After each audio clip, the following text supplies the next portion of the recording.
They have jump people up there.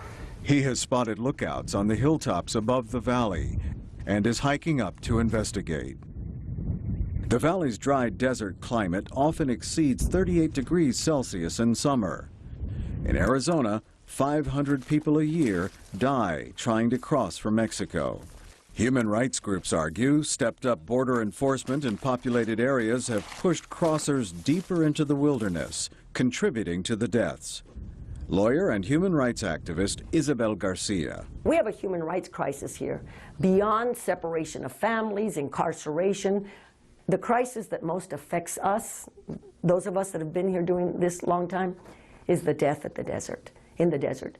People did not die before. Not that there wasn't any violence in imposing the border and that other people haven't died, but it wasn't part of the migration phenomenon with Mexico.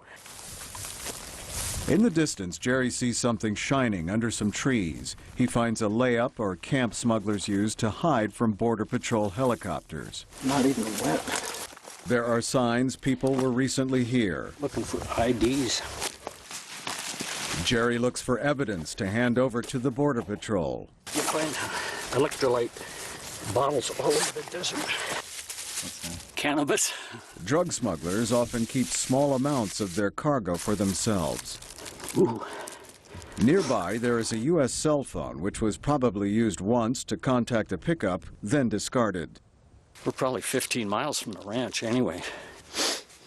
And probably 25 miles to the hard road out there.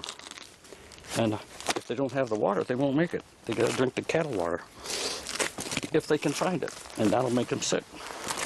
My question to anybody looking at what immigration reform is and will be, a lot of people say, well, what's the path to citizenship? How long will it take? And all of those things that concern me. However, our question is really critical. Our question is, will people keep dying in the desert? That's my question. And if it says yes, then I'm not for that immigration reform.